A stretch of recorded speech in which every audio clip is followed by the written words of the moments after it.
اللہ نے بھلائی اور برائی، خیر اور شر دونوں راستے بتا دیے۔ اللہ فرماتے ہیں وَهَدَيْنَاهُ النَّجْدَيْنِ، ہم نے دونوں راستوں کی ہدایت کر دی ہے، دونوں راستے واضح کر دیے ہیں۔ یہ اچھائی کا راستہ ہے، یہ برائی کا راستہ ہے۔ اب جو چاہے اچھائی کا راستہ اختیار کرے اور جو چاہے برائی کا راستہ اختیار کرے۔ اور ویسے بھی اللہ نے انسان کو ایسا نہیں کہ صرف آنکھ، کان اور عقل عطا کرنے پہ اکتفا کر دیا، بس سننے کے لیے کان دیے، دیکھنے کے لیے آنکھ عطا کی، سمجھنے کے لیے دماغ اللہ نے دیا، اس کے ساتھ اللہ نے رسولوں کو بھیجا، کتابیں اتاری۔ اب کوئی کمی رہ گئی ہدایت کے راستے کو دکھانے میں اللہ کی طرف سے یا نبی کی طرف سے؟ کوئی کمی نہیں رہ گئی۔ سورج کی طرح حق کی راہیں روشن ہیں۔ اب جو اچھا عمل کرے گا وہ اپنے لیے کرے گا، جو برا عمل کرے گا من عمل صالحا فلنفسہ ومن اساء فعلیہا، جو اچھا عمل کرے گا وہ اپنے لیے کرے گا، جو برا کرے گا اس کا وبال بھی اسی پر ہوگا۔ اسباب اختیار کرتے ہو تو اسباب اختیار کرنا بندے کے ہاتھ میں ہے، اور ہدایت اور توفیق اللہ کے ہاتھ میں۔ توفیق اور ہدایت اللہ کے ہاتھ میں، ہمارا کام ہے کہ ہم سبب اختیار کریں۔ سبب اختیار کرنے سے مراد یہ ہے کہ جو ہدایت کی راہیں ہیں، بھلائی کی راہیں، اس پہ چلو تو پہلے یار۔ ارے چلو گے نہیں، بیٹھے رہو گے تو ہدایت کیسے ملے گی؟ پہلے آپ کو ہدایت کی راہوں پہ چلنا پڑے گا۔ جیسے آپ روزی کے لیے گھر سے نکلتے ہو، دوڑتے ہو، بھاگتے ہو، تب جا کے کہیں آپ کو روزی ملتی ہے۔ آدمی بیمار ہوتا ہے، ڈاکٹر کے پاس جاتا ہے، دوائی کے لیے کوشش کرتا ہے، محنت کرتا ہے، اچھے ڈاکٹر کے پاس جاتا ہے۔ کیوں نہیں وہ بیٹھا رہتا ہے یہ تقدیر کا حوالہ دے کر کے کہ مقدر میں ہوگا، لکھا ہوگا تو مجھے شفا مل جائے گی، میں ٹھیک ہو جاؤں گا؟ کیوں آپ ڈاکٹر کے چکر لگاتے ہو اور دوائی کے چکر میں پڑتے ہو؟ تو میرے بھائیوں، اللہ نے دونوں راستے دکھا دیے ہیں۔ اب ان راستوں پہ چلنا یہ ہماری اور آپ کی ذمہ داری ہے۔ صحیح اور سچے راستے کو ڈھونڈنا یہ ہماری ذمہ داری ہے۔ اللہ چاہتا تو سارے لوگوں کو کیا کر دیتا؟ ہدایت دے دیتا۔ بھی اللہ کو کوئی روک سکتا کیا؟ قل فللہ الحجۃ البالغہ فلو شاء لہداکم اجمعین۔ اگر اللہ چاہتا تو تم سب کو ہدایت دے دیتا، لیکن یہ اللہ کی حکمت ہے کہ وہ سب کو ہدایت نہیں دیتا۔ سب کو ہدایت چاہتا تو دے دیتا، لیکن اسے پتا ہے کسے دینا ہے اور کسے نہیں دینا ہے۔ اللہ اکبر۔ کس کے لیے ہدایت سوٹ کرے گی اور کس کے لیے نہیں سوٹ کرے گی، یہ بھی اس کو پتا ہے۔ وَقُلْ جَاءَ الْحَقُّ وَزَهَقَ الْبَاطِلُ إِنَّ الْبَاطِلَ كَانَ زَهُوقًا۔ الحمد للہ رب العالمین والعاقبۃ للمتقین والصلاة والسلام علی اشرف الانبیاء والمرسلین نبینا محمد وعلی آلہ واصحابہ اجمعین، اما بعد فقد قال اللہ تعالی فی کتابہ الحکیم انک لا تہدی من احببت ولکن اللہ یہدی من یشاء۔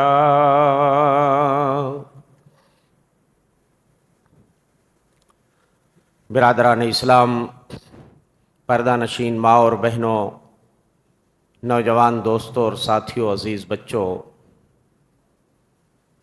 عنوان ہے عزت اور ذلت کا مالک اللہ ہے، ہدایت اور ضلالت اللہ کے ہاتھ میں ہے۔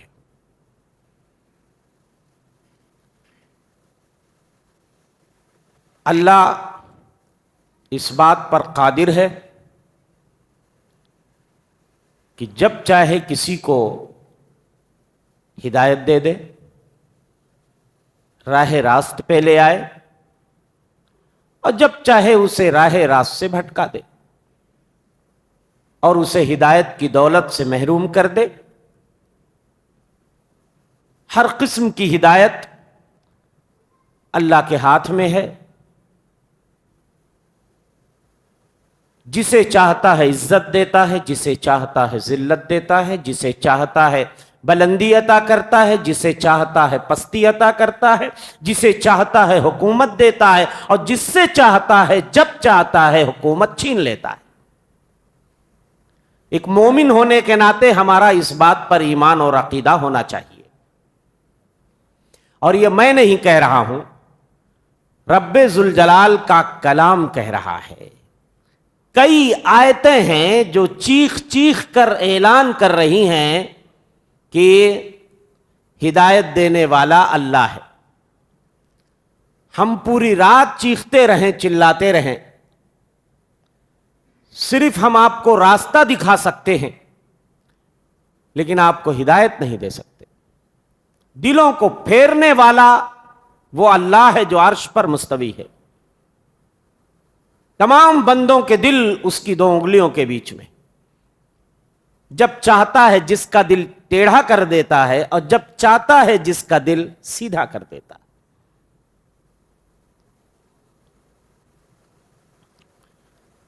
قرآن کی یہ آیت کریمہ بارہا آپ سنتے ہیں، اِنَّكَ لَا تَهْدِي مَنْ أَحْبَبْتَ وَلَكِنَّ اللَّهَ يَهْدِي مَنْ يَشَاءُ۔ اے نبی، بے شک آپ بھی جس کو چاہیں ہدایت نہیں دے سکتے، وَلَكِنَّ اللَّهَ يَهْدِي مَنْ يَشَاءُ، اللہ جسے چاہتا ہے ہدایت عطا کر دیتا ہے۔ ہمارے نبی کی بڑی تمنا تھی کہ آپ کی امت کا کوئی فرد جہنم میں نہ جانے پائے، سارے لوگ ایمان لے آئیں اور سارے لوگ ہدایت یاب ہو جائیں۔ اور خاص طور سے جو آپ کے اعزا تھے، اقارب تھے، رشتہ دار تھے، صلہ رحمی کی بنیاد پہ آپ چاہتے تھے کہ یہ سب سے پہلے اسلام لے آئے۔ خصوصی طور پہ آپ ان کے لیے اور بھی زیادہ پریشان رہا کرتے تھے۔ اور اس آیت کریمہ سے تھوڑا سا پہلے اللہ نے ان اہل کتاب کا واقعہ بیان کیا ہے جو لوگ قرآن کی آیتیں سن کے ایمان لے آ رہے تھے، اسلام میں داخل ہو رہے تھے۔ تو ہمارے نبی کو ایک طرح سے دل میں خلش ہوتی تھی کہ نسبتاً جو دور کے لوگ ہیں وہ قرآن سن کے ایمان لا رہے ہیں، لیکن اپنے میرے جو قریبی ہیں وہ ایمان سے دور ہیں۔ کاش کہ وہ زیادہ سے زیادہ ایمان لاتے اور اسلام کے سائے میں آ جاتے تو کیا ہی اچھا ہوتا۔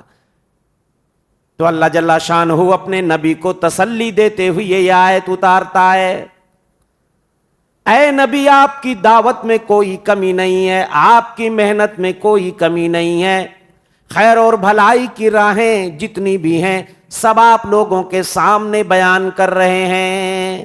معاملہ یہ ہے کہ ہدایت کا مالک میں ہوں، ہدایت میرے ہاتھ میں ہے، میں جب چاہوں گا جس کو چاہوں گا دے دوں گا۔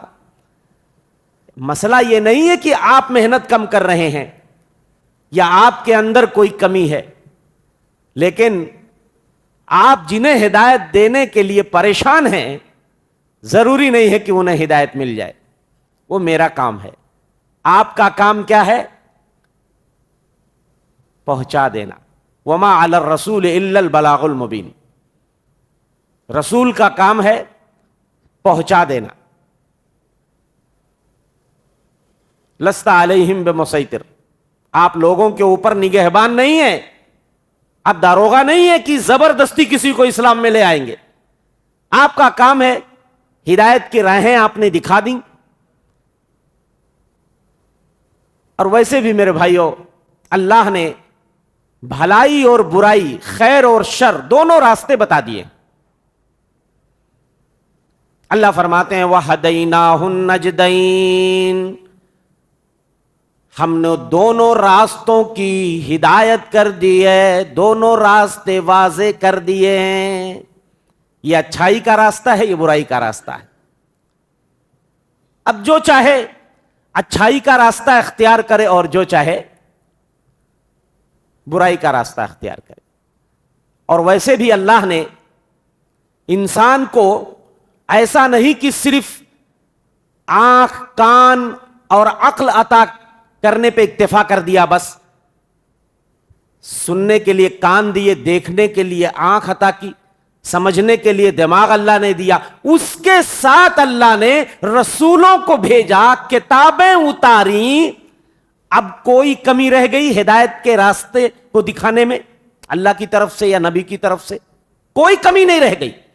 ارے بھائی عقل بھی ہے، اگر اللہ رسولوں کو نہ بھی بھیجتا تو آپ کی فطرت میں اللہ نے یہ بات رکھ دی ہے کہ آپ کی ذمہ داری ہے خیر اور شر، بھلائی اور برائی، حق اور باطل کے درمیان آپ فرق کریں. اللہ نے آپ کو دماغ دیا، آپ کی فطرت میں بھی اللہ نے یہ صلاحیت رکھ دی ہے. اس کے باوجود اللہ نے ایکسٹرا انتظام کر دیا کہ رسولوں کو بھیج دیا، کتابیں اتار دیں. اب حق کی راہیں ایک دم روشن ہو گئیں، سورج کی طرح حق کی راہیں روشن ہیں. اب جو اچھا عمل کرے گا وہ اپنے لیے کرے گا، جو برا عمل کرے گا من عمل صالحا فلنفسہ ومن اساء فعلیہا، جو اچھا عمل کرے گا وہ اپنے لیے کرے گا، جو برا کرے گا اس کا وبال بھی اسی پر ہوگا. تو میرے بھائیو، کئی آیتیں ہیں، ابھی تو میں نے ایک دو آیتیں آپ کے سامنے رکھی ہیں. ایک اور آیت میں آپ کو سنانا چاہتا ہوں. اللہ جل شانہ فرماتے ہیں ذالک ھدی اللہ، یہ اللہ کی ہدایت ہے، یہدی بہ من یشاء، اس کے ذریعہ اللہ جسے چاہتا ہے ہدایت دے دیتا ہے. ومن یضلل اللہ فما لہ من ہاد، اور جسے اللہ گمراہ کر دے اسے کوئی بھی ہدایت نہیں دے سکتا. دوسری جگہ اللہ فرماتے ہیں من یشاء اللہ یضللہ، جسے اللہ چاہتا ہے ذلیل کر دیتا ہے، گمراہ کر دیتا ہے. وَمَن يَشَاءْ يَجْعَلْهُ عَلَى صِرَاطٍ مُسْتَقِيمٍ، اور اللہ جسے چاہتا ہے صراط مستقیم پہ ٹھہرا دیتا ہے. یہ سیدھا راستہ جو جنت کو جانے والا ہے، اللہ تعالیٰ جسے چاہتا ہے اسے صراط مستقیم پہ لا کے کھڑا کر دیتا ہے. اللہ اکبر. اور ایک جگہ اللہ فرماتے ہیں، کتنی آیتیں ہیں، من یہد اللہ فہو المہتدی، جسے اللہ ہدایت دے دے وہی ہدایت یاب ہوگا. ومن یضلل فاولئک ھم الخاسرون، اور جسے اللہ گمراہ کر دے یہی لوگ خسارے والے ہیں، گھاٹے والے ہیں.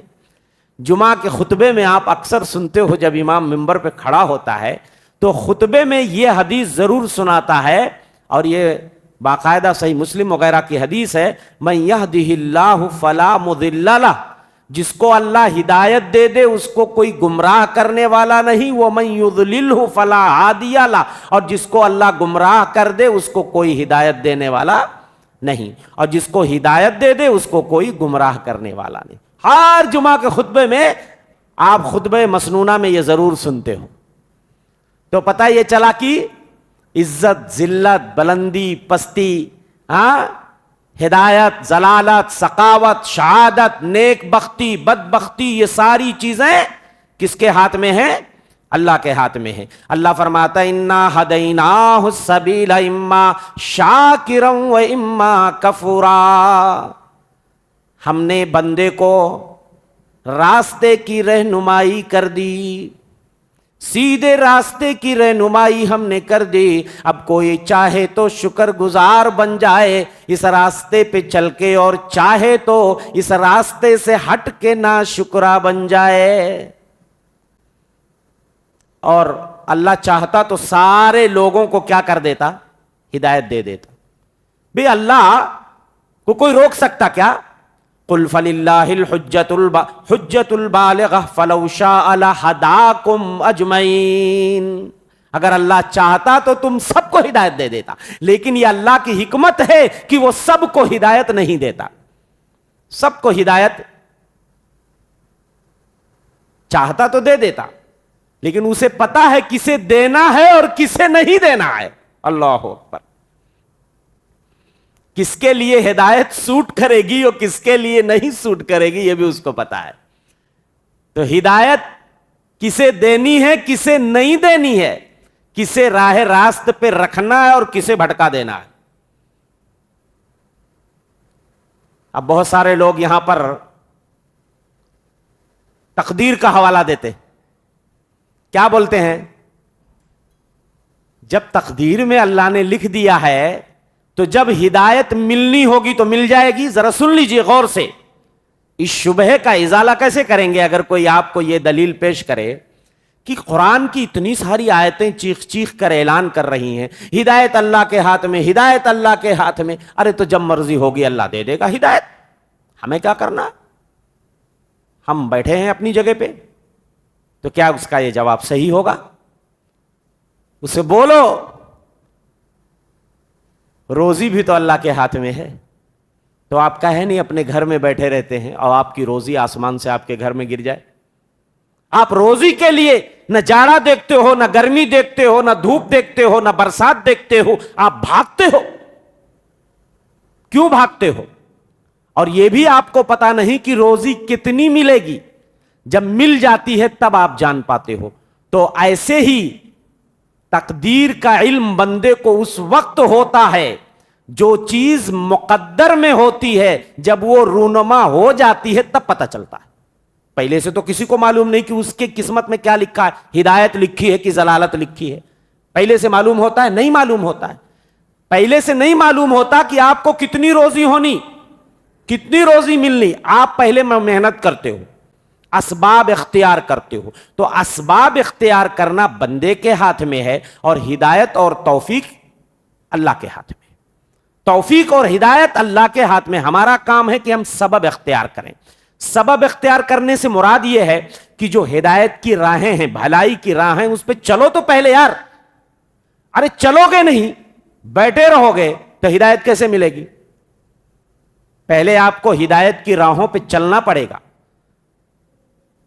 جیسے آپ روزی کے لیے گھر سے نکلتے ہو, دوڑتے ہو, بھاگتے ہو, تب جا کے کہیں آپ کو روزی ملتی ہے. آدمی بیمار ہوتا ہے, ڈاکٹر کے پاس جاتا ہے, دوائی کے لیے کوشش کرتا ہے, محنت کرتا ہے, اچھے ڈاکٹر کے پاس جاتا ہے.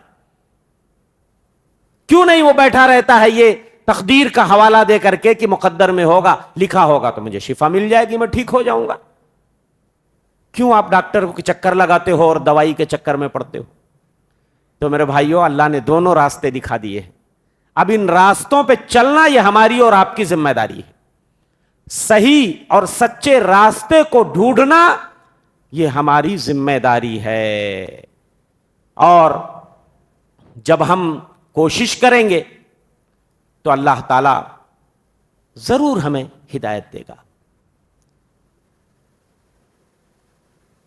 کبھی کبھی انسان کی زندگی میں کوئی ایسا حادثہ رونما ہو جاتا ہے, کبھی کبھی معمولی واقعہ بھی انسان کی ہدایت کا سبب بن جاتا ہے. اللہ اکبر. اللہ اگر ہدایت دینا چاہے, ایک معمولی واقعے سے انسان کی آنکھ کھل جاتی. فضیل ابن عیاض رحمت اللہ علیہ کا نام سنا ہوگا آپ نے. علامہ ذہبی نے اپنی کتاب سیر اعلام النبلاء میں, اور ایسے ہی حافظ ابن کثیر وغیرہ نے اور بہت سے مورخین نے فضیل ابن عیاض رحمت اللہ علیہ کا واقعہ بیان کیا ہے کہ اللہ نے انہیں ہدایت کیسے دی.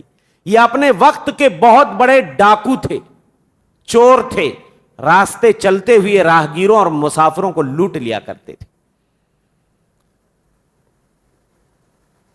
اور اس کے ساتھ ایک لڑکی پہ عاشق ہو گئے تھے, فریفتہ ہو گئے تھے, دلہار بیٹھے تھے.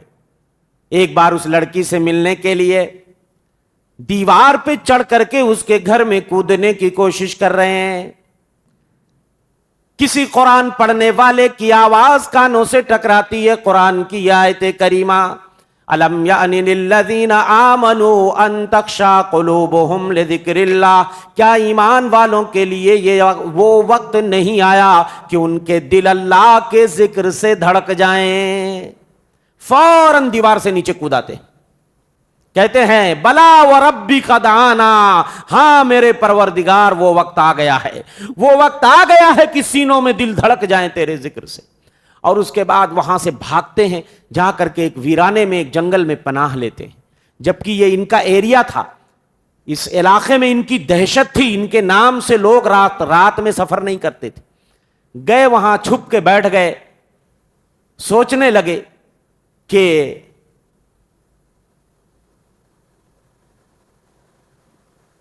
قرآن کی اس آیت نے میری آنکھیں کھول دی. قریب میں کچھ مسافر ٹھہرے ہوئے تھے، پڑاؤ ڈالے ہوئے تھے، اور آپس میں باتیں کر رہے تھے، ان کو دیکھ نہیں رہے تھے اور یہ ان کی باتیں سن رہے تھے. مسافر آپس میں بات کر رہے تھے، کوئی کہہ رہا تھا کہ چلو اپنا سفر جاری رکھتے ہیں، آگے چلتے ہیں. تو دوسرا کہہ رہا تھا نہیں تمہیں پتہ نہیں یہ کس کا ایریا ہے، یہ فضیل بن عیاض ڈاکو کا ایریا ہے، یہاں پہ رات میں سفر کرنا یہ قابل اطمینان نہیں ہے، کبھی بھی وہ ہمیں لوٹ سکتا ہے، اس لیے یہیں ٹھہرے رہو، صبح ہوگی تو ہم اپنی منزل کی طرف رواں ہوں گے. اللہ اکبر. فوراً آنکھوں سے آنسو جاری ہو جاتے ہیں اور وہیں توبہ کرتے ہیں کہ میں راتوں میں اللہ کی معصیت کرتا ہوں، جاگ کر کے اللہ کی نافرمانی کرتا ہوں، اور اللہ کے کتنے نیک بندے ہیں جو میری وجہ سے راتوں میں سفر نہیں کر پاتے ہیں. اے اللہ تو میری توبہ کو قبول کر لے، میں یہ نذر مانتا ہوں کہ میں خانہ کعبہ کی خدمت کے لیے اپنے آپ کو وقف کر دوں گا. ان کا نام پڑ گیا مجاور الحرمین، مجاور الحرم، حرم کے مجاور ہو گئے اور حرم کے خادم بن گئے، پوری زندگی حرم کی خدمت میں گزار. پتہ نہیں کب اللہ ہدایت دے دے. ہمارا کام ہے اللہ سے رو رو کے گڑ گڑا کے ہم ہدایت مانگیں تو صحیح. ہاں آپ وتر میں دعا پڑھتے ہو کہ نہیں پڑھتے ہو؟ اللہم اہدنی فی من ہدیت وعافنی فی من عافیت. مطلب اس کا یہی ہوتا ہے کہ اللہ مجھے ہدایت دے دے. اللہ سے دعا کیجئے میرے بھائی، یا مقلب القلوب ثبت قلبی علی طاعتک، اے دلوں کے پھیرنے والے اپنی اطاعت پہ میرے دل کو جما دے. اللہم حبب الینا الایمان وزینہ فی قلوبنا، اے اللہ ایمان کو ہماری نگاہوں میں محبوب کر دے، ہمارے دلوں میں ایمان کو مزین کر دے. وکرہ الینا الکفر والفسوق والعصیان، اور اے اللہ تو ہماری نگاہوں میں کفر کو، گناہ کے کاموں کو اے اللہ ناپسندیدہ بنا دے.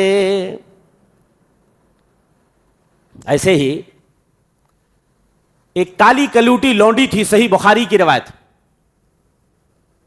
صحیح بخاری کی روایت، بہت پیارا واقعہ ہے. حضرت عائشہ بیان کرتی ہیں ایک کالی کلوٹی لونڈی تھی، عرب قبیلے کی لونڈی تھی، بھاگ کر ہجرت کر کے مدینہ آ گئی تھی.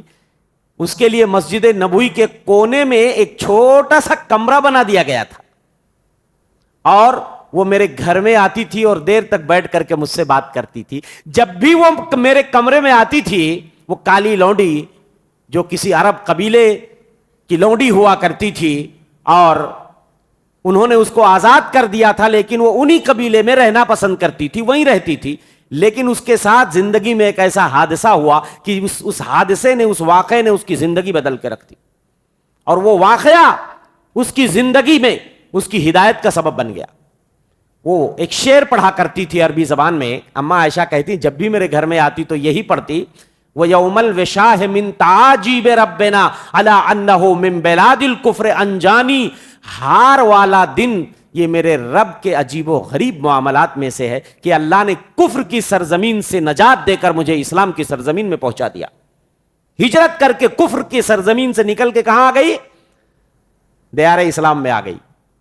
اماں عائشہ کہتی جب بھی یہ لونڈی آتی ہے یہی شعر پڑھتی ہے، ہار والا دن اللہ کے عجیب کارناموں میں سے ہے. تو یہ ہار والا دن کیا ہے بھائی؟ حضرت عائشہ کہتی ہے میں نے اس سے کہا کہ ذرا تم بتاؤ یہ کیا معاملہ ہے کہ تم جب بھی آتی ہو یہی شعر پڑھتی ہو.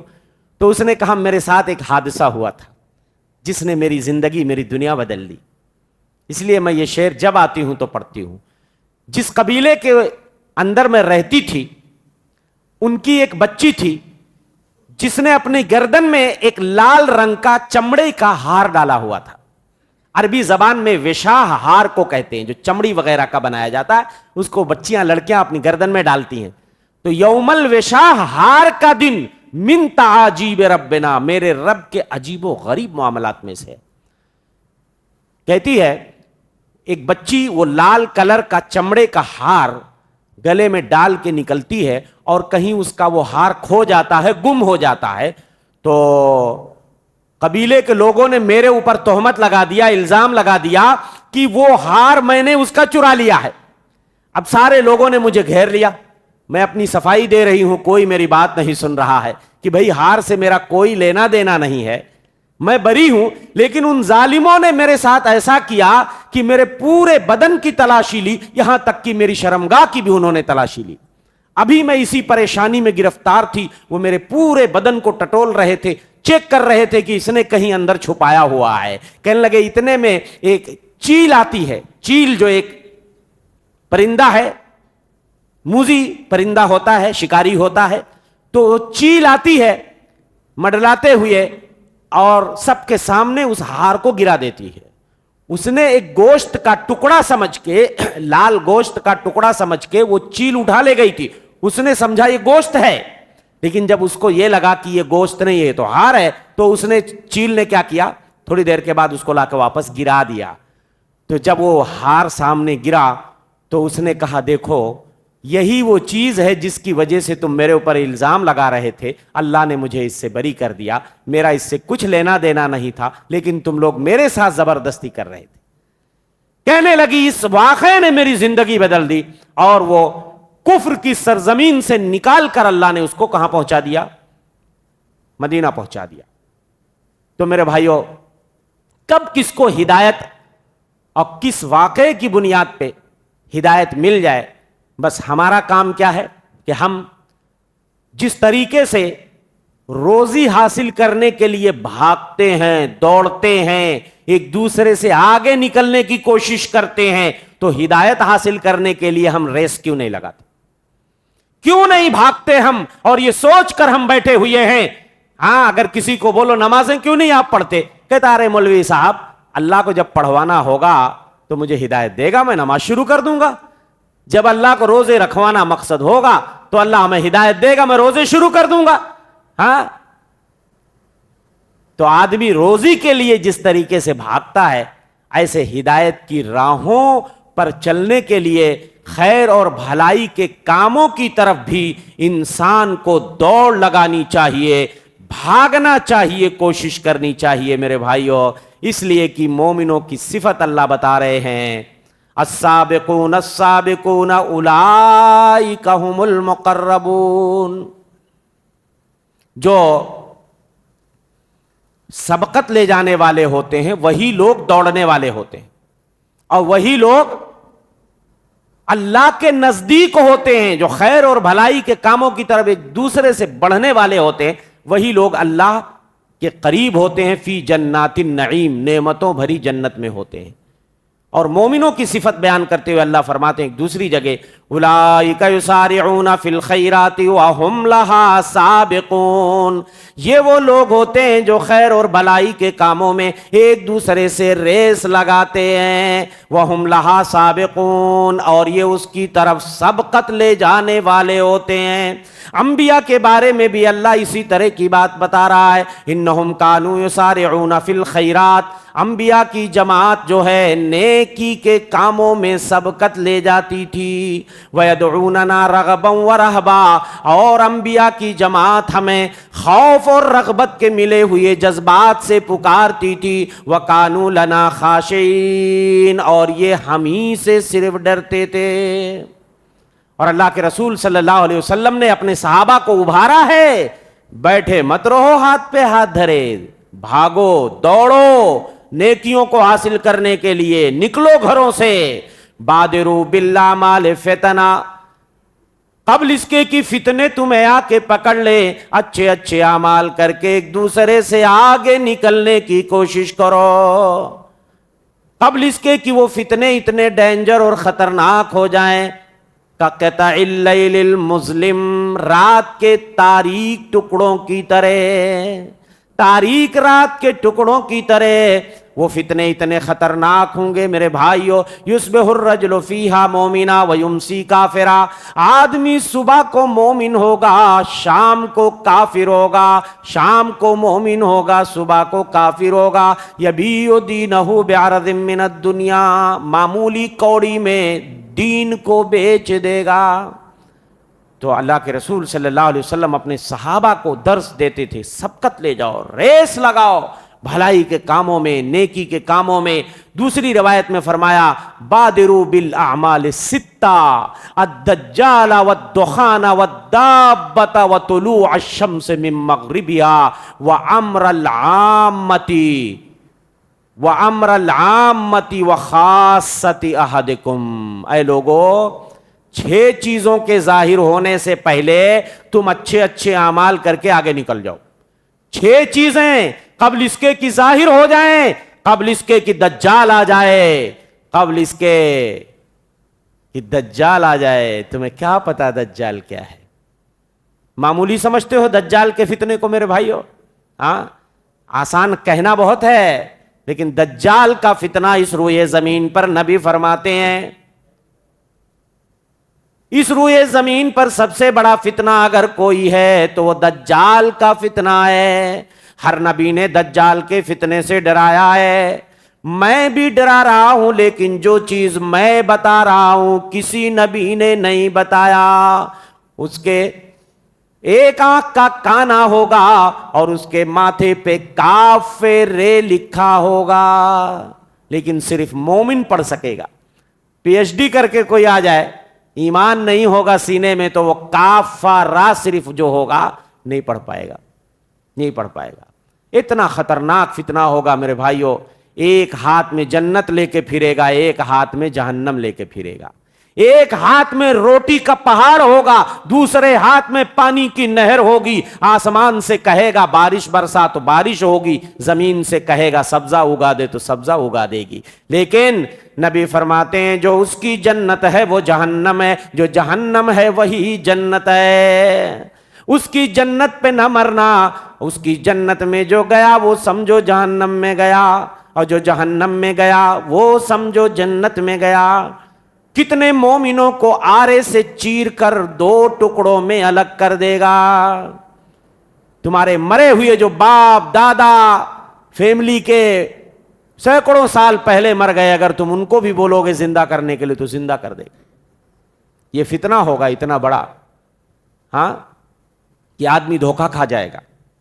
تو میرے بھائیو، قبل اس کے کہ دجال کا فتنہ رونما ہو جائے، قبل اس کے کہ وہ جانور نکل آئے جس کے بارے میں آپ کو پہلے بھی بتا چکا ہوں کہ اتنا خطرناک جانور ہوگا جو قیامت سے بالکل قریب نکلے گا اور لوگوں کے ماتھے پہ نشان لگاتا جائے گا، ہادہ مومن ہادہ کافر، یہ مومن یہ کافر، یہ مومن یہ کافر۔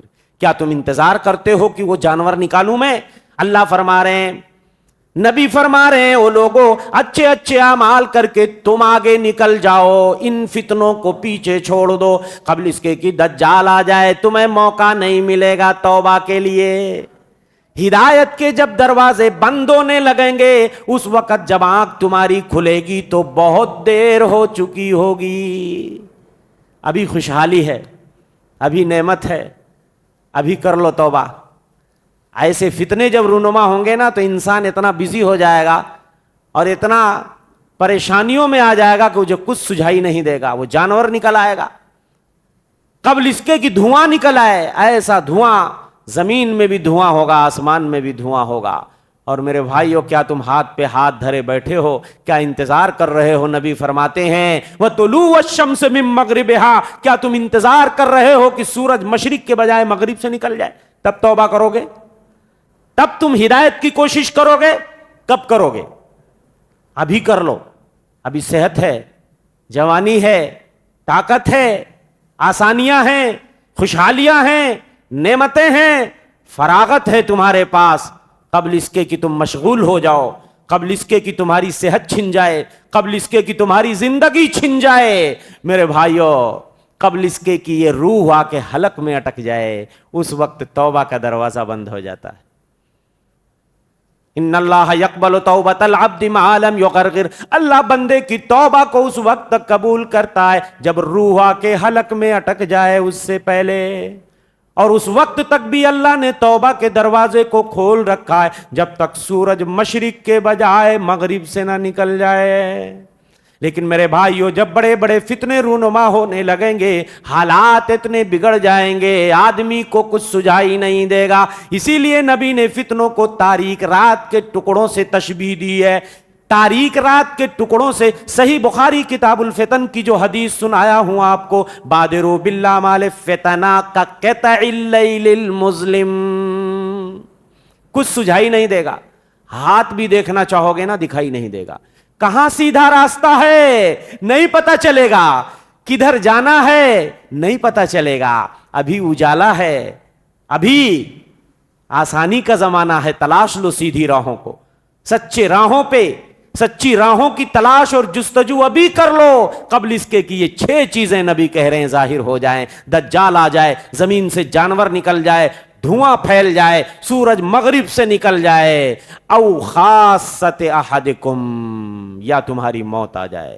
او امر العامہ، یا قیامت آ جائے۔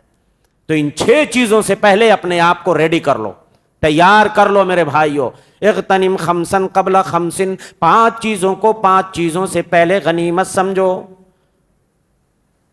شبابک قبل حرمک، اپنی جوانی کو بڑھاپے سے پہلے، وحیاتک قبل موتک، اپنی زندگی کو موت سے پہلے، وصحتک قبل مرضک، اور اپنی صحت کو بیماری سے پہلے، اور اپنی زندگی کو موت سے پہلے، فراغت کو مشغولیت سے پہلے، قبل اس کے کہ تم اتنے بزی ہو جاؤ کہ تمہیں ٹائم ہی نہ ملے، تمہیں اس کے لیے ٹائم ہی نہ ملے، اللہ تعالیٰ اتنا تمہیں مصروف کر دے اور مشغول کر دے، اتنے تم بزی ہو جاؤ کہ کہاں ہدایت ہے کہاں ضلالت ہے، اور کیا اچھا ہے کیا برا ہے، تمہارے پاس ٹائم ہی نہیں اس طرف دیکھنے اور سوچنے کے لیے۔ ابھی فرصت ہے، سوچ لو اچھے سے، دیکھ لو اچھے سے۔ اس لیے میرے بھائیوں، خیر اور بھلائی کی راہوں کو تلاش کرنا ہم سب کی ذمہ داری ہے۔ اللہ کے رسول صلی اللہ علیہ وسلم اپنے صحابہ کے اندر یہ جذبہ بھرتے تھے۔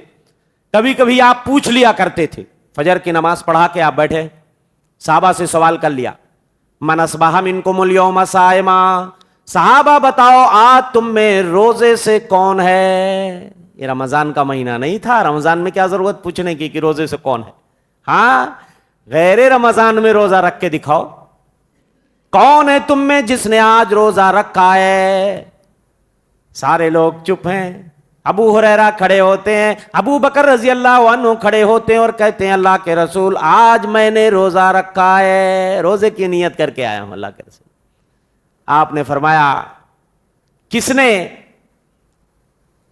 مریض کی عیادت کی ہے؟ ابو بکر کھڑے ہوتے کہتے اللہ کے رسول میں نے کی ہے۔ کون جنازے کے پیچھے آج گیا ہے؟ آج ہمارے وہاں جنازے کے پیچھے کون جاتا ہے؟ بھی جنازہ اگر رشتہ داروں کا ہے، دوستوں میں سے کوئی ہے، پڑوسیوں میں سے کوئی ہے، عام مسلمان کا اگر جنازہ جا رہا ہے، ہم سے کیا لینا؟ ہم نہ اسے جانتے نہ پہچانتے، عام مسلمان یہی سمجھتے ہیں کہ جنازے میں ہمیں کیا جانا، بھی کوئی ہمارا قریبی رشتہ دار تھوڑی نہ ہے۔ جبکہ میرے بھائیو، جنازے میں شرکت کرنا پتہ ہے آپ کو، میت کا فائدہ تو ہے، ہم اس کے لیے مغفرت کی دعا کرتے ہیں، میرا اپنا کیا فائدہ ہے؟ کسی عام مسلمان کے جنازے میں جاؤ، کوئی ضروری نہیں ہے رشتہ دار ہو، ثواب لینے کے لیے جاؤ۔ اللہ کے رسول فرماتے ہیں جنازے کے پیچھے جاؤ گے 1 قیرات ثواب ملے گا، اور جنازے کے اوپر نماز پڑھو گے تو 1 قیرات ملے گا، اور اس کے پیچھے جاؤ گے دفن میں بھی شریک ہوگے، ڈبل قیرات ملے گا۔ صحابہ نے پوچھا اللہ کے رسول 1 قیرات کتنا ہوتا ہے؟ آپ نے فرمایا 1 قیرات احد کے برابر ہوتا ہے۔ تو جنازہ پڑھ لیے اور گئے، دفن میں بھی شریک ہو گئے، کتنا ملے گا؟ 2 احد کے پہاڑ کے برابر نیکی تمہارے نامہ اعمال میں۔ سبحان اللہ، لوگوں نے اس کو سیاست سے جوڑ دیا ہے، جنازے کو بھی، عیادت کو بھی سیاست سے جوڑ دیا ہے۔ اجی اگر ان کو ہاسپٹل میں ایڈمٹ ہیں اگر دیکھنے نہ گئے تو لوگ کیا کہیں گے, پڑوسی کیا بولیں گے, وہ بیمار تھا اس کو تم دیکھنے نہیں گئے. اور جب جائیں گے تو ذرا ایک آدھ فوٹو نکال کے ذرا ڈال دینے کا کہ لوگوں کو پتا چل جائے کہ میں گیا تھا بھائی ہاسپٹل میں دیکھ کے آیا, میرے بارے میں یہ مت سوچنا کہ میں نہیں گیا تھا. ارے میرے بھائیو, دوسرے کا یا مریض کا جو فائدہ ہے آپ کیا کرو گے؟ کسی کی بیماری آپ دور نہیں کر سکتے, آپ دعا کر سکتے ہو. آپ کا اپنا کتنا فائدہ ہے. آدمی گھر سے مریض کی عادت کے لیے نکلتا ہے, 70,000 فرشتے اس کے لیے دعا کرنا شروع کر دیتے ہیں. اور نبی فرماتے ہیں برابر وہ جنت کے پھلوں کو توڑنا شروع کر دیتا ہے. گھر سے نکل کے تم مریض کو دیکھنے جاتے ہو, گویا کہ تم جنت کے پھلوں کو توڑ رہے ہو. لم یزل فی خرفۃ الجنہ حتی یرجع, جب تک گھر کو پلٹ کے نہیں آ جاؤ گے تب تک تم جنت کے پھلوں کو توڑ رہے ہو.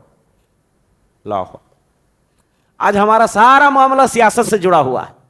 جنازے میں بھی لوگ جائیں گے تو ذرا سر اونچا کر کے کہ بھئی دیکھ لو کہ میں آیا ہوں, بعد میں کوئی یہ نہ سوچے کہ بھئی وہ فلاں صاحب تو یار آئے نہیں. ہاں محلے کے آدمی تھے وہ نہیں آئے, نہیں بھائی میں آیا ہوں. ہاں میرے بھائیو, ایسا آج کتنے مسلمان ہیں جو کسی عام آدمی کا جنازہ جا رہا ہے اور یہ سوچ کے چلے جائیں قبرستان کی یار ثواب لینا. وہ مرنے والے کو ہم جانتے پہچانتے نہیں پہچانتے, صرف اس نیت سے ہر آدمی اپنے آپ سے پوچھے کہ کتنے جنازوں میں ہم شریک ہوئے ہیں کہ مرنے والے کو ہم پہچانتے نہیں ہیں, جانتے ہی نہیں ہیں, بس اتنا ہے کہ مسلمان ہیں. آج ایسے بہت تھوڑے لوگ ملیں گے, میں آپ کو بتا دے رہا ہوں. بہت سارے لوگ صرف نام گنانے کے لیے, ایڈورٹائز کے لیے, اللہ معاف کرے. اور اگر اس کا ڈر نہ ہو کہ لوگ ہمیں کیا کہیں گے تو شاید اپنے بہت سے جاننے پہچاننے والوں کے بھی جنازے میں جانا چھوڑ دیں لوگ. تو میرے بھائیو, اس طرف توجہ دینے کی ضرورت ہے. یہ کتنی بھلائیاں اور نیکیاں ہم لوگ ایسے ہی ضائع کر دیتے ہیں. حضرت عبداللہ ابن عمر, سن لیجئے, صحیح مسلم شریف کی روایت ہے, حوالہ بھی بتا رہا ہوں, صحیح مسلم کتاب الجنائز کھول کے دیکھ لیجئے. حضرت ابو ہریرہ نے جب یہ حدیث سنائی نا کہ جنازے کی نماز پڑھ لو گے اگر کسی میت پہ 1 کی رات ثواب ملے گا, اور پیچھے جاؤ گے ڈبل ملے گا. حضرت عبداللہ ابن عمر چونک گئے, کہنے لگے ابو ہریرہ کچھ ثواب زیادہ بتا رہے ہیں, لگتا ہے ڈھنگ سے سنے نہیں نبی سے. اب حضرت عبداللہ ابن عمر کا معمول یہ تھا کہ جنازہ پڑھ تو لیتے تھے بٹ پیچھے نہیں جاتے تھے, دفن میں بہت کم جاتے تھے, واپس آ جاتے تھے. جب ابو ہریرہ نے یہ حدیث بیان کی تو عبداللہ ابن عمر پریشان ہو گئے.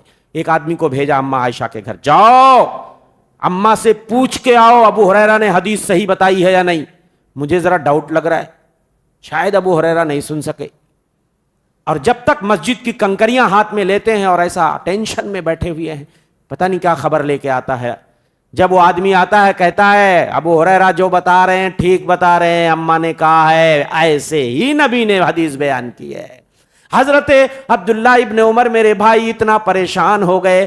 یہ وہ لوگ تھے جو خیر اور بھلائی کے لیے اتنا پریشان, اتنے ٹینشن میں آ جاتے تھے, اتنا ٹینشن میں آ جاتے تھے, کنکریوں کو اٹھا کے پھینک دیا. کہنے لگے لقد فرطنا فی قراریت کثیرا, ہائے میں نے کتنی کی راتیں اپنی زندگی میں ضائع کر دیں, کتنے احد پہاڑ نیکیوں کے مجھ سے چھوٹ گئے. کاش کی یہ حدیث میں پہلے سن لیتا تو یہ نیکیاں میری ضائع نہ ہوتی.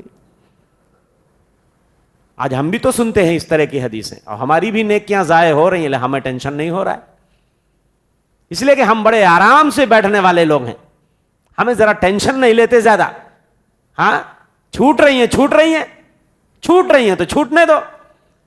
تو جب حضرت ہر بار ابو بکر کھڑے ہو رہے ہیں, کون روزے سے ہے, میں ہوں, کون جنازے کے پیچھے گیا, میں گیا, کس نے مریض کی عیادت کی, میں نے کی, کس نے مسکین کو کھانا کھلایا, میں نے کھلایا.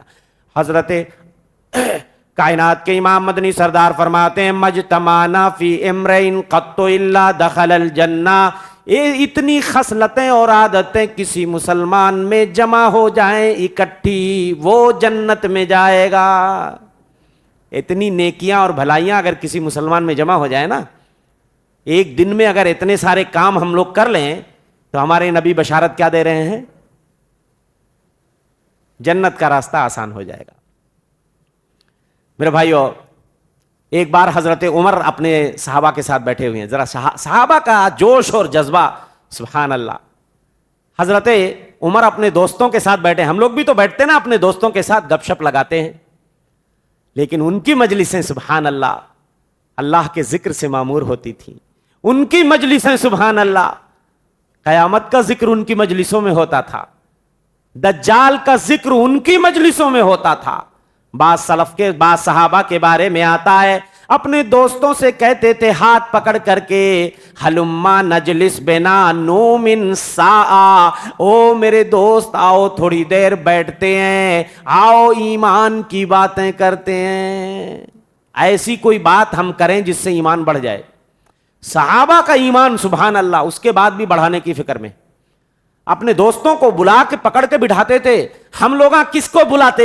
آؤ نا ذرا جی، ذرا بور ہو رہے ہیں، ذرا بیٹھو یار، کچھ ہنسیں، کوئی قصہ، کوئی کہانی، کوئی دل لگی کی باتیں، ذرا کچھ بات کرو یار، ذرا ٹینشن ہو رہا ہے. اور وہ اپنی محفلوں میں ایک بار صحابہ بیٹھ کے دجال کا ذکر کر رہے ہیں. دجال آئے گا تو کیا ہوگا، کیسے اس سے نپٹنا ہے، اس کے فتنے کو ہم کیسے فیس کریں گے. اللہ کے رسول صلی اللہ علیہ وسلم آ گئے. صحابہ کیا کر رہے ہو؟ کہنے لگے اللہ کے رسول دجال کا سوچ کے بڑا پریشان ہے ہم لوگ، سوچ رہے ہیں کہ دجال آئے گا تو کیا ہوگا، کیسے فیس کریں گے ہم لوگ اس کو. اللہ کے رسول صلی اللہ علیہ وسلم نے فرمایا کیا میں تمہیں نہ بتا دوں ایک ایسی چیز جو دجال کے فتنے سے بھی بڑی چیز ہے. کہا ضرور بتا دیجئے اللہ کے رسول. آپ نے فرمایا ریاکاری، چھوٹا والا شرک بڑا ڈینجر ہے، یہ ہمارے اعمال کو چاٹ جائے گا، ثوابوں کو ضائع کر دیتا ہے. تو صحابہ اپنی محفلوں میں قیامت کا ذکر کرتے تھے، دجال کا ذکر کرتے تھے. وہی چیزیں جو ہماری محفلوں میں بیان ہو رہی ہیں لیکن ہمیں فکر نہیں ہو رہی. آج اگر کہیں دوستوں کی محفل جمی ہے، کہے لگ رہے ہیں، ٹھاکے لگ رہے ہیں، اب کوئی اگر نیک بندہ آ جائے، اب کوئی ایسی بات چھیڑ دے، قیامت کا ذکر چھیڑ دے یا ایمان کی بات، جہنم کی بات، تو لوگ کہیں گے یار اچھی خاصی محفل جمی ہوئی تھی، دوستوں کی گپ شپ لگا رہے تھے، تو کہاں سے آ گیا یار، یہ سب جہنم وہنم لے کے بیٹھ گیا. ہاں یہ قیامت ویامت کہاں سے تو لے کے آ گیا جی، ہمارا دل ذرا ایسا ہو رہا ہے. ہاں بعد میں یہ سب باتیں کریں گے. تو یہ فرق ہے ہماری مجلسوں میں اور ان کی مجلسوں میں، اور ہماری نیتوں میں اور ان کی نیتوں میں، ہماری ہمتوں میں ان کی ہمتوں میں. کیا ہمت اللہ نے انہیں عطا کی تھی، خیر اور بھلائی کی طرف کیسے لپکنے والے تھے میرے بھائیوں. کہ میں ایک بہت پیارا واقعہ آپ کو بیان کرنا چاہتا ہوں، بہت پیارا واقعہ، اور یہ واقعہ بھی صحیح حدیث کی کتابوں میں آپ کو ملے گا. ایک بار اللہ کے رسول صلی اللہ علیہ وسلم ایک دیہاتی کے وہاں تشریف لے جاتے ہیں. دیہاتی بڑی عزت کرتا ہے، مہمان نوازی ہمارے نبی کی کرتا ہے. اللہ کے رسول صلی اللہ علیہ وسلم بڑے متاثر ہوتے. دیہاتی نے بڑی عزت کی. دیہاتی کو آپ بلاتے ہیں، او دیہاتی کچھ مانگنا ہے تو مانگ لے مجھ سے، کوئی تیری ضرورت ہو، سل حاجت کا، کوئی ضرورت ہو تو میرے سامنے بیان کر، تیری حاجت انشاءاللہ آج ہم پوری کریں گے. مگر میرے بھائیو دیہاتی سمجھ نہ سکا. کائنات کے امام مدنی سردار یہ بات کہہ رہے ہیں لاؤ کوئی ایسی چیز مانگ لوں جس میں دین دنیا دونوں کی بھلائی ہو. کوئی ہوشیار آدمی، عقل مند آدمی ہوتا تو اس موقع کو ضائع نہ ہونے دیتا، فوراً کہتا یا تو جنت مانگ لیتا یا تو نبی کی رفاقت مانگ لیتا. آپ کے ساتھ ہم جنت میں رہنا چاہتے، آپ کے نزدیک رہنا چاہتے، ایسی کوئی بات مانگ لیتا. مگر وہ دیہاتی بھی عجیب تھا، کہنے لگا اللہ کے رسول ایک اونٹنی چاہیے سواری کے لیے، چند بکریاں چاہیے جس سے میرے بچے اس کا دودھ پئیں. اللہ کے رسول صلی اللہ علیہ وسلم صحابہ سے کہتے ہیں، مخاطب ہوتے ہیں اپنے صحابہ کی طرف، اعجزتم من تکونوا مثل عجوز بنی اسرائیل، او صحابہ تم بنو اسرائیل کی اس بڑھیا کی طرح بھی نہ بن سکے، تم نے مانگا بھی تو کیا مانگا، ارے وہ بنو اسرائیل کی بوڑھی عورت تھی، اس کے واقعے سے تو عبرت پکڑ لیتے۔ صحابہ چونک گئے، اللہ کے رسول صلی اللہ علیہ وسلم وہ بنو اسرائیل کی بوڑھی عورت کیا تھا اس کا واقعہ، ہم نے نہیں سنا، ذرا بتائیے آپ۔ کہنے لگے اس کا واقعہ یہ ہے کہ حضرت یوسف علیہ السلام، جن کا واقعہ میں تفصیل سے بتا چکا ہوں، انہی کی وجہ سے بنو اسرائیل وہاں جا کے آباد ہوئے، ورنہ یہ تو کنعان کے رہنے والے تھے، ارض مقدسہ کے تھے، ان کی وجہ سے جا کر کے وہ مصر میں آباد ہوئے۔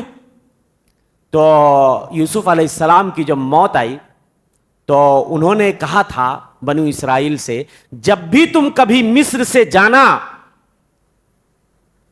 تو میری باڈی کو ساتھ لے کے جانا، مجھے نہیں چھوڑنا یہاں پہ۔ تو جب موسیٰ علیہ السلام بنو اسرائیل کو وہاں سے نکالنے میں کامیاب ہو گئے، پورا واقعہ میں بتا چکا ہوں، بنو اسرائیل کو مصر سے نکالنے میں جب حضرت موسیٰ علیہ السلام کامیاب ہو گئے اور بنو اسرائیل کو لے کے جانے لگے تو اندھیرا چھا گیا، راستہ ہی نہیں مل رہا تھا۔ تو موسیٰ علیہ السلام بڑے پریشان ہوئے، راستہ ہی نہیں مل رہا ہے۔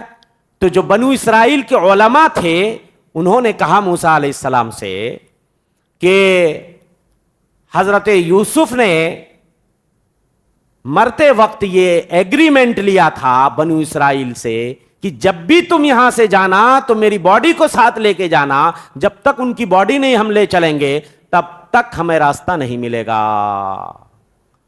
موسیٰ علیہ السلام نے کہا تو پھر ان کی قبر ہے کہاں؟ یہ تو مجھے پتا بھی نہیں ہے۔ معلوم یہ ہوا نبیوں کو غیب کا علم نہیں ہوتا ہے۔ موسیٰ علیہ السلام کو نہیں معلوم کہ یوسف علیہ السلام کی قبر کہاں ہے، تو کہا کہ بھائی کیسے پتا چلے گا کہ یوسف علیہ السلام کی قبر کہاں ہے؟ تو علماء نے بتایا کہ ایک بنو اسرائیل کی بوڑھی عورت ہے، صرف اسی کو پتا معلوم ہے، اور بقیہ اب کوئی زندہ نہیں ہے جو بتا سکے۔ موسیٰ علیہ السلام اس بوڑھی عورت کے پاس جاتے ہیں، بڑی منت سماجت کرتے ہیں کہ اماں بتا دو یوسف علیہ السلام کی قبر کہاں ہے۔ کہنے لگی نہیں بتاتی، میری ایک شرط ہے، میری شرط کو اگر تم مانو تو میں بتاتی ورنہ نہیں بتاتی۔ کیا شرط ہے اماں؟ وہ عورت کہتی ہے میری ایک شرط یہ ہے کہ میں تمہارے ساتھ جنت میں رہنا چاہتی ہوں، اگر میری یہ شرط تمہیں منظور ہے تو میں تمہیں یوسف علیہ السلام کی قبر کا پتہ بتاؤں گی ورنہ نہیں بتاؤں گی۔ پہلے حضرت موسیٰ نے انکار کر دیا، اتنی بڑی بات میں کیسے بول دوں؟ اللہ نے ان کے پاس وحی بھیجی، موسیٰ وہ خاتون جو کہہ رہی ہے اس کی بات مان لو، بول دو اس کو، ٹھیک ہے۔ اللہ کی طرف سے اجازت مل گئی۔ موسیٰ علیہ السلام نے کہہ دیا ٹھیک ہے، ٹھیک ہے، تمہاری شرط منظور ہے، میرے ساتھ جنت میں انشاءاللہ اللہ تمہیں رکھے گا، لیکن تم بتاؤ تو صحیح کہ وہ قبر ہے کہاں۔ وہ لے کے جاتی ہے ایک چھوٹے سے تالاب کے پاس، وہاں تھوڑا سا پانی تھا، ایک کھڈا تھا، اس میں پانی تھا تھوڑا سا، تو اس نے کہا اس پانی کو نکالو، اس کو صاف کرو۔ پانی جب نکالا گیا تو ایک کنارے کی طرف اس نے اشارہ کیا، یہاں پہ کھودو، مٹی ہٹاؤ۔ جب مٹی کھودی گئی تو وہاں پہ حضرت یوسف کی باڈی چمک رہی تھی۔ پتہ یہ چلا نبیوں کے جسم کو مٹی نہیں کھاتی ہے، حرام کر دیا ہے اللہ نے زمین کو کہ کسی نبی کے جسم کو ٹچ کرے، دم نہیں ہے مٹی میں۔ اور جب یوسف علیہ السلام کی باڈی کو لے کر کے جب اپنے ساتھ چلے کہ وہاں چل کے ارض مقدسہ میں وہاں دفن کریں گے، اجالا ہو گیا، راستہ مل گیا۔ تو اللہ کے رسول صلی اللہ علیہ وسلم سے جب اس دیہاتی نے ایک اونٹنی کا سوال کیا اور بکریوں کا سوال کیا تو اللہ کے رسول کو بڑا عجیب لگا کہ تم بنو اسرائیل کی اس بوڑھی عورت کی طرح نہ بن سکے جس نے مانگا بھی تو کیا مانگا، جنت میں رفاقت مانگی۔ اور ایسے ہی ایک نوجوان ربیعہ الاسلمی، ربیعہ ایک نوجوان تھے، شادی بھی نہیں ہوئی تھی، کوئی گھر بھی نہیں تھا۔ رات میں اللہ کے رسول صلی اللہ علیہ وسلم کے دروازے پہ آ کے سو جاتے تھے عشاء کی نماز کے بعد۔ دروازے پہ اس لیے سوتے تھے کہ شاید رات میں آپ کو کوئی حاجت ہو, کوئی ضرورت ہو, اور آپ آواز دیں تو میں آپ کی ضرورت پوری کروں گا. ایک رات اللہ کے رسول صلی اللہ علیہ وسلم کی آنکھ کھل گئی, آپ نے وضو کا پانی منگایا, میں نے لا کے وضو کا پانی آپ کی خدمت میں حاضر کر دیا. اللہ کے رسول اس دن کچھ موڈ میں تھے. یہ نوجوان جو شادی بھی نہیں ہوئی ہے, بیچارے کا کوئی گھر نہیں, کوئی مستقل ٹھکانہ نہیں, مسجد اس کا گھر ہے, دن میں مسجد میں رہتا ہے, قرآن سیکھتا ہے, دین کا علم سیکھتا ہے, رات کو آ کے میرے دروازے پہ سو جاتا ہے. آج دریائے رحمت جوش میں ہے, اللہ کے رسول پوچھ رہے ہیں سلی حاجتک یا ربیہ, ربیہ کوئی ضرورت ہے, کوئی کچھ مانگنا ہے تو مانگ لو. آج کے کسی نوجوان کو بول دو کہ جو تجھے مانگنا ہے مانگ لے, آج میں تیری فرمائش پوری کر دوں گا. کہے گا ایک, پہلے بولے گا ایک لیپ ٹاپ ہونا, ایک آئی فون ہونا, اور کوئی بڑا آدمی اگر بول دے آفر کر دے تو بولے گا ایک بڑھیا بائک ہونا. ہاں یہی مانگے گا نا. اور ایک نوجوان کیا مانگے گا؟ مگر وہ نوجوان کہتے میرے بھی دل میں آیا کہ لاؤ دنیا کی کوئی چیز مانگ لوں. آج نبی بول رہے ہیں کہ مانگ لو, لاؤ دنیا کی مانگ, مجھے ضرورت ہے دنیا کی, نہ گھر ہے نہ بیوی ہے, کچھ بھی تو نہیں ہے. لیکن میرے بھائیو وہ نوجوان بھی کیا نوجوان تھا, کہنے لگے فوراً میں نے اپنا ڈیسیژن چینج کر دیا اور میں نے کہا ارید مرافقتک فی الجنہ, او نبی میں آپ کے ساتھ جنت میں رہنا چاہتا ہوں. آپ نے فرمایا کوئی اور دوسرا سوال کرو ربیہ, یہ سوال ذرا مشکل ہے. اڑ گیا نوجوان اسی پہ, نہیں ہوتا دوسرا, یہی ہونا, جنت میں آپ کے ساتھ ہونا. تو اللہ کے رسول صلی اللہ علیہ وسلم نے کہا اعنی علی نفسک بکثرت السجود, حدیث کے الفاظ ہیں اعنی علی نفسک بکثرت السجود.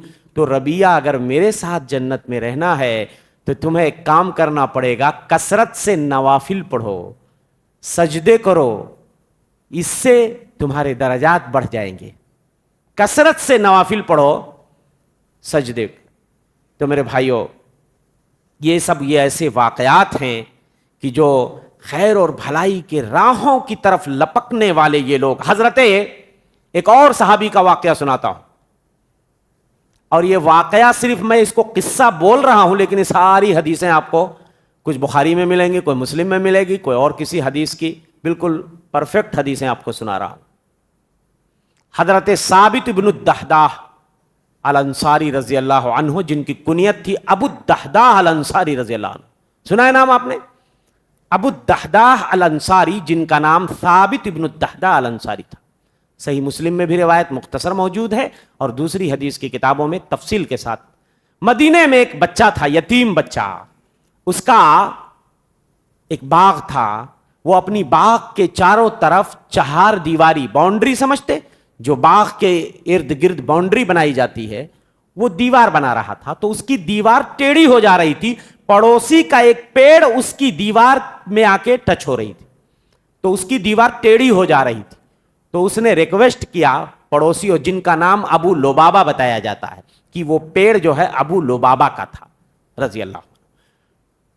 بچے نے کہا کہ دے دو, میری دیوار سیدھی ہو جائے گی. تمہیں ایک پیڑ دینے سے میری دیوار, اتنے سارے پیڑ ہیں تمہارے پاس, باغ ہے, ایک پیڑ دینے سے کیا ہوتا ہے؟ انہوں نے کہا نہیں میں نہیں دیتا. بھائی ان کو ضرورت رہی ہوگی, بے آدمی کی اپنی چیز ہے, اگر وہ منع کر دے تو کوئی کیا کر سکتا. بچے نے جا کے نبی سے کہا آپ بول دیجئے. کائنات کے امام مدنی سردار نے کہا او لبابہ یہ ایک پیڑ تم دے دو, اللہ تمہیں جنت میں کھجور کا ایک پیڑ دے گا. مگر انہوں نے منع کر دیا. ہو سکتا ہے ان کو کوئی ایسی ضرورت رہی ہو کہ وہ دینے کی پوزیشن میں نہ رہے ہوں, اس لیے ہمیں اچھی بات ہی سوچنی ہے ان کے بارے میں. یہ بات حضرت ثابت بن الدحداح ابو الدحداح رضی اللہ عنہ سن رہے تھے کہ ایک پیڑ اگر دے دو تو اللہ جنت میں تمہیں کھجور کا ایک پیڑ دے گا. فوراً اللہ کے رسول صلی اللہ علیہ وسلم کے پاس آتے ہیں. اللہ کے رسول صلی اللہ علیہ وسلم, اگر یہ پیڑ خرید کر میں اس بچے کو دے دوں تو کیا اللہ مجھے بھی جنت میں کھجور کا پیڑ دے گا؟ آپ نے کہا بے شک دے گا۔ انہوں نے کہا اللہ کے رسول صلی اللہ علیہ وسلم میرا ایک باغ ہے۔ ابو لبابہ سے کہتے ہیں میرا کھجوروں سے بھرا ہوا ایک باغ ہے، میں پورا باغ تمہیں دیتا ہوں، بس یہ ایک پیڑ مجھے دے دو۔ کہنے لگے یہ سودا مجھے منظور ہے۔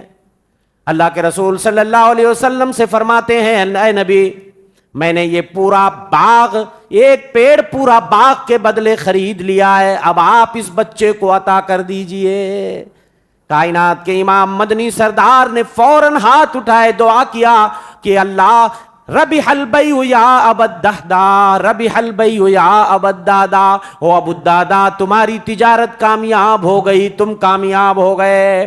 مسلم کی روایت میں اور دوسری حدیث کی کتابوں میں ہے کم من عذق معلق فی الجنت لابی الدہداء، جنت میں کھجوروں کے کتنے خوشے لٹک رہے ہیں ابو الدہداء کے لیے، جنت میں کھجوروں کے کتنے خوشے لٹک رہے ہیں ابو الدہداء کے لیے۔ حضرت ابو الدہداء جاتے ہیں باغ کے پاس، باغ کے اندر بیوی بچے بھی ہیں، بیوی بھی ہے بچے بھی ہیں، گیٹ پہ کھڑے ہو کے آواز دیتے ہیں اخرجی یا ام الدہداء، او میری بیگم ام دہداء جلدی نکلو باغ سے۔ کہنے لگی کہے نکلیں بھائی، یہ تو باغ میرا ہے، ہمارا باغ ہے، کسی غیر کے باغ میں تو ہم نہیں آئے ہیں۔ بولتے اب یہ باغ میرا نہیں رہا۔ نہیں رہا؟ کیا ہو گیا؟ کہنے لگے بیچ دیا میں نے۔ بیچ دیا؟ کس چیز کے بدلے بیچا؟ ایک پیڑ جنت میں، ایک پیڑ کے بدلے میں نے پورا باغ بیچ دیا۔ میرے بھائیو قربان جائیے اس نیک خاتون پر۔ آج کی کوئی عورت ہوتی تو اپنے شوہر کو 100 گالیاں سناتی۔ ایک ہی تو باغ تھا، بچوں کا گزارا بھی اسی پہ ہوتا تھا۔ ایک او شوہر نامدار تمہاری عقل پہ پردے پڑ گئے تھے، تم نے ایک پیڑ کے بدلے پورا باغ بیچ دیا، تم نے تو ہمیں کنگال کر دیا۔ ایک دکان اگر مارکیٹ میں آپ کی چل رہی ہو اور آپ اللہ کی راہ میں اس پوری دکان کو اٹھا دیں، پوری دکان صدقہ کر کے آپ کو بیوی کو سناؤ کہ وہ بیگم آج میں نے پوری دکان اللہ کی راہ میں دے دیا، بیوی کہے گی تم پگلا گئے ہو، تمہاری عقل کھسک گئی ہے، بچوں کے لیے کپڑے کہاں سے آئیں گے، گھر کا خرچہ کہاں سے چلے گا، ایسا بھی کوئی صدقہ دیتا کیا؟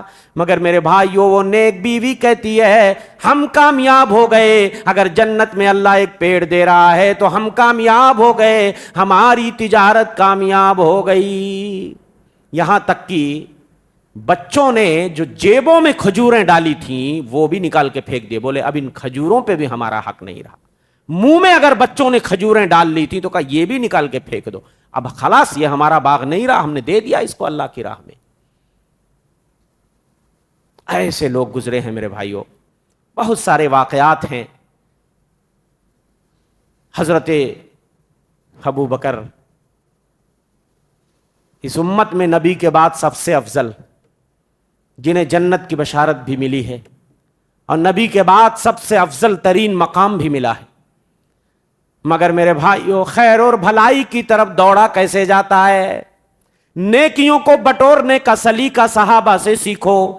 حضرت ابو بکر ہر روز فجر کی نماز پڑھ کے مدینے کے باہر نکل جاتے، حضرت عمر ان کو تاڑتے رہتے تھے، دیکھتے رہتے تھے یہ روزانہ فجر کے بعد نکل کے کہاں جاتے ہیں، چلو انہیں دیکھتے ہیں۔ جاسوسی لگ جاتے، جاسوسی کرتے۔ لیکن یہ وہ لوگ تھے جو اللہ کے دین کے لیے، نیکیوں کے لیے تو جاسوسی کرتے تھے لیکن دنیا کے لیے نہیں کرتے تھے۔ آج ہم لوگ کس لیے جاسوسی کرتے ہیں؟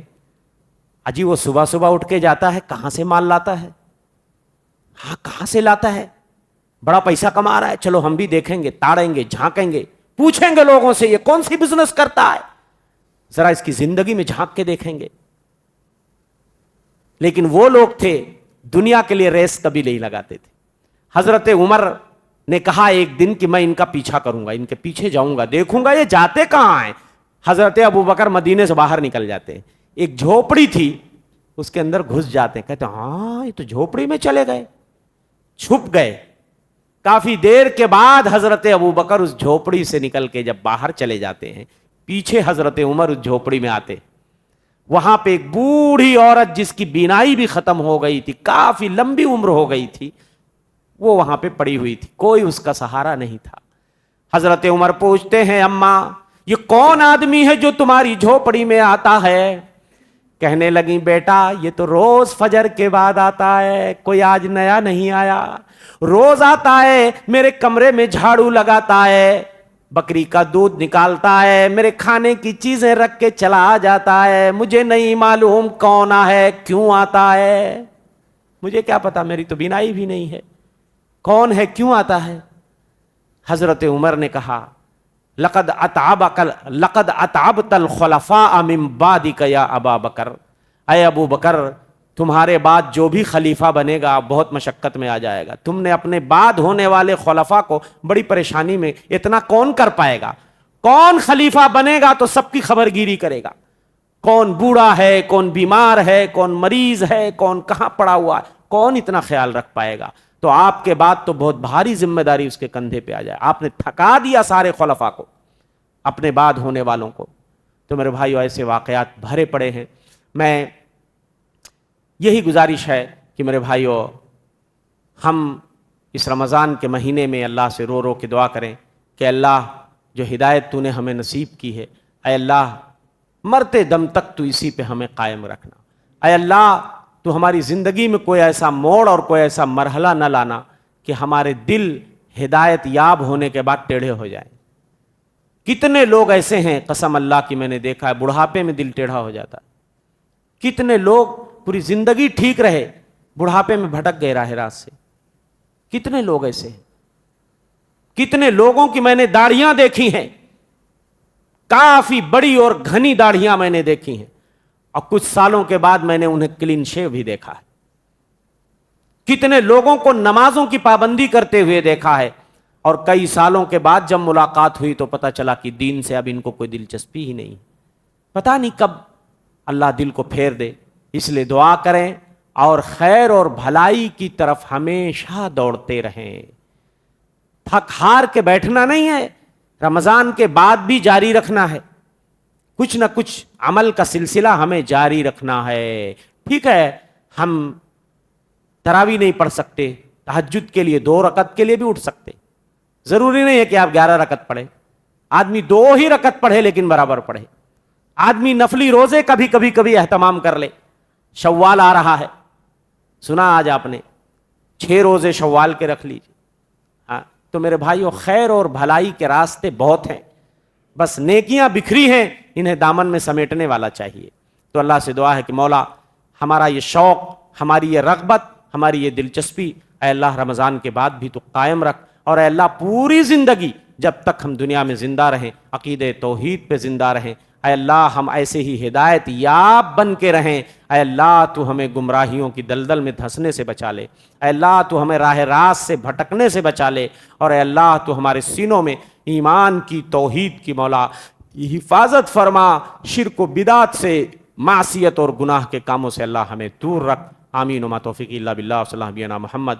السلام علیکم ورحمۃ اللہ وبرکاتہ۔